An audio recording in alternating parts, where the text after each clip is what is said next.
Fill my soul with light.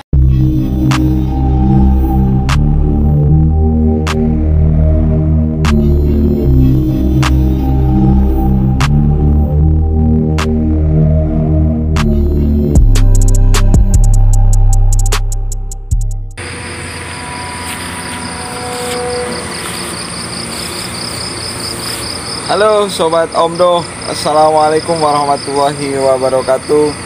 Selamat berjumpa kembali dengan Omdo. Baik, kali ini Omdo ada di mana ini?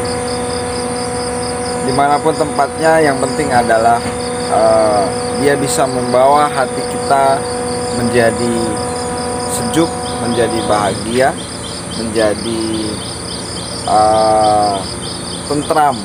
Jadi dimanapun tempatnya, jangan melihat dia mewah atau tidak, namun saat dia bisa membawa kita menjadi tenang, menjadi nyaman, maka nikmatilah. Baik, kali ini Omdo akan sedikit berbagi cerita lagi, ya, cerita yang Omdo berharap bisa menjadi sebuah inspirasi atau menjadi motivasi buat sahabat Omdo semuanya. Ya, Omdo ingat salah satu ulama ternama kita itu pernah berpesan seperti ini. Janganlah membuat atau memiliki banyak rasa senang dalam hidup kamu, supaya tidak banyak rasa sedih yang akan timbul di dalam kehidupan kamu. Artinya apa? Artinya kita disarankan untuk jangan terlalu banyak memiliki keinginan untuk membuat hidup kita menjadi senang, ya, membuat hidup kita mengikuti hawa nafsu kita, yang mana menurut kita itu baik, menurut kita itu tidak mengapa, tidak melanggar sesuatu. Namun ternyata dari kesenangan-kesenangan yang mengikuti hawa nafsu kita akan timbul banyak sekali masalah, kesedihan yang bisa timbul dari kesenangan nafsu yang kita buat. Jadi ulama tersebut menyarankan supaya kita hidup sederhana saja. Meski kita memiliki segalanya, cuman kita disarankan untuk sederhana, karena kesederhanaan selain bisa membuat nyaman diri sendiri, juga bisa membuat nyaman orang-orang di sekitar kita. Di sisi lain begini Sobat Omdo, di sisi lain bahwa kita tidak bisa lepas dari segala ujian hidup.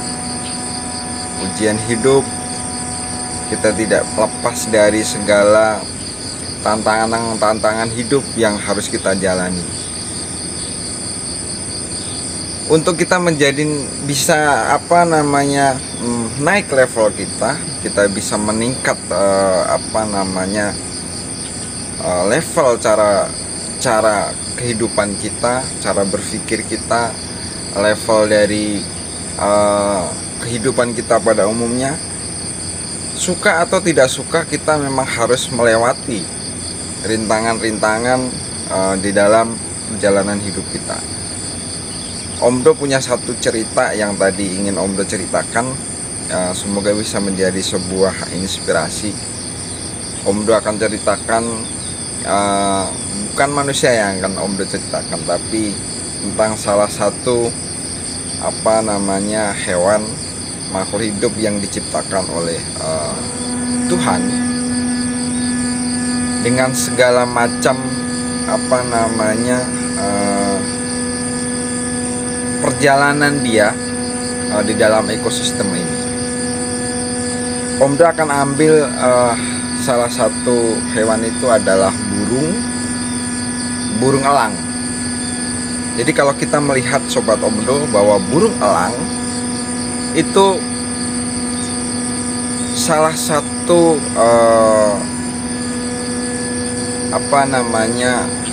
makhluk, salah satu hewan yang dia menempati posisi paling atas, salah satu ya di paling atas rantai makanan di dalam ekosistem ini. Gitu. Jadi dia memiliki posisi yang di atas. Tapi apakah sobat Omdo semuanya sadar seperti apa perjuangan elang itu bisa mencapai pada posisi itu? Jadi saat elang, sobat Omdo, saat elang mencari mangsa itu, dia bisa melihat pada titik jarak itu sangat jauh. Bisa dikatakan jarak pandang dia, fokus pandang dia, ya, itu bisa mencapai ratusan meter. Itu salah satu hewan karnivora yang memiliki jarak pandang yang sangat jauh. Nah, saat dia mencari mangsa, sobat Omdo, dia selalu fokus pada satu titik. Saat dia melihat satu mangsa yang menjadi target dia selalu fokus. Hanya itu yang menjadi target dia. Dia tidak pernah memperhatikan mangsa-mangsa lain, objek yang akan dimangsa dia. Meskipun di situ banyak, hanya satu fokus yang dia incar, dan itu bisa dikatakan 100% tidak pernah gagal saat dia tangkap. Jadi ketajaman elang di antara hewan-hewan pemangsa lain, ketajaman elang bagi hewan dan binatang lain itu sudah tidak diragukan lagi. Makanya objek yang dimangsa dia itu paling takut saat ada elang. Jadi kemampuan berburu elang itu sangat ditakuti oleh objek-objek binatang dan hewan lain yang menjadi mangsanya. Apakah kita pernah berpikir, sobat Omdo, bagaimana cara si elang itu bisa memiliki kemampuan seperti itu? Tentunya dengan perjalanan yang panjang, sobat Omdo. Dari mulai dia baru menetas dari telur, dia masih disuapin makannya oleh induknya, ya. Kemudian dia baru mau belajar terbang. Bahkan saat dia mau belajar terbang, dia masih takut-takut. Yang akhirnya didorong oleh induknya supaya dia jatuh dari ketinggian, dan dia berani untuk mengepakkan sayapnya. Jadi saat dia mau belajar terbang saja itu masih dipaksa sama induk. Bagaimana dia supaya memiliki keberanian? Setelah dia bisa terbang, ya kan, kemudian dia dibiarkan oleh induknya. Saat dia sudah bisa mencari makan sendiri, ya, mengenali apa yang harus dia mangsa, itu dibiarkan sama induknya, nggak dikasih makan, tidak disuapin lagi. Saat dia belum bisa menangkap, ya akhirnya dia kelaparan. Akhirnya mau tidak mau dia bisa mencari mangsa sendiri. Perjalanan seperti itu, sobat Omdo, yang dilalui seekor elang. Dan satu lagi, sobat Omdo, apakah sobat Omdo tahu bahwa elang adalah salah satu hewan atau unggas, ya, hewan unggas yang mampu terbang, dan dia salah satu hewan unggas yang memiliki usia paling panjang. Dia memiliki usia yang paling panjang, sobat Omdo. Jadi saat elang pada usia sekitar 40 tahun, kalau sobat Omdo ingin tahu, itu adalah usia yang sangat krusial bagi elang. Kenapa krusial? Pilihannya hanya ada dua.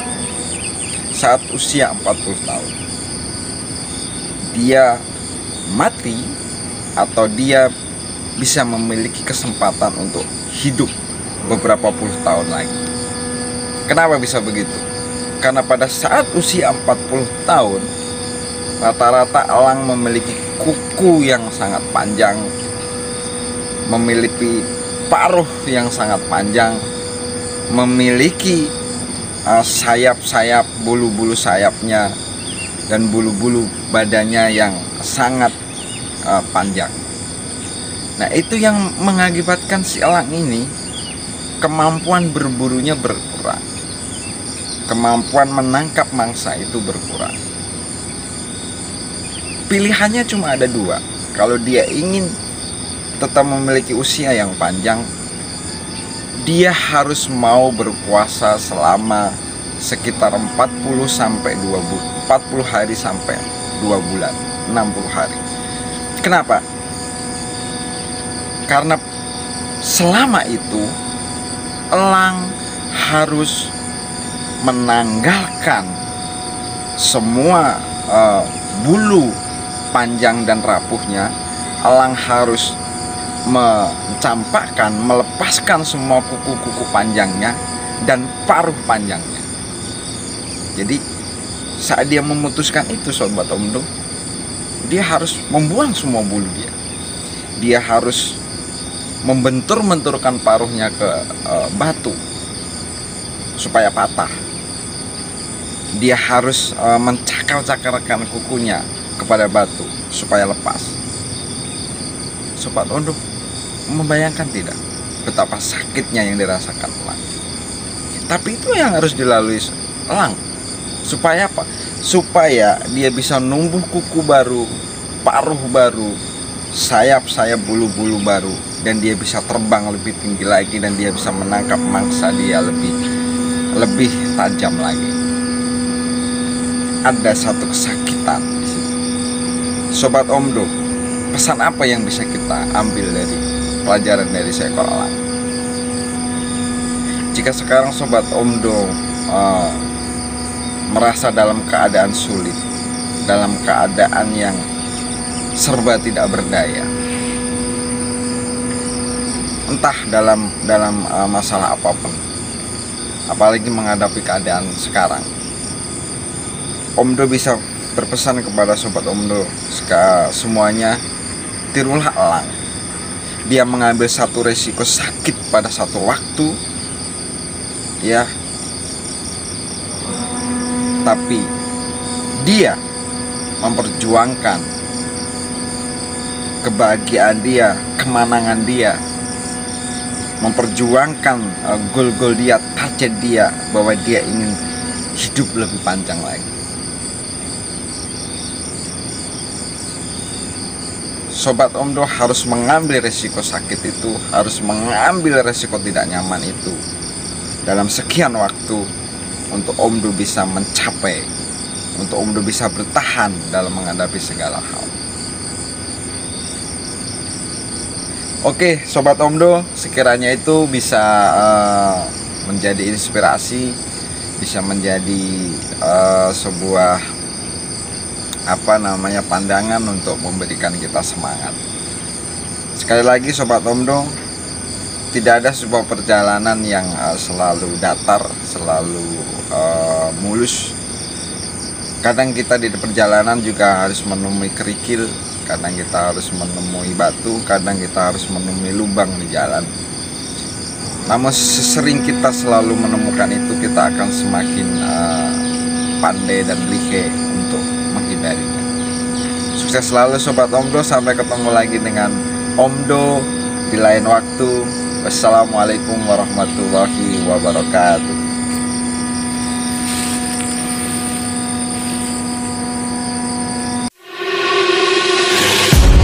Can I be your star tonight?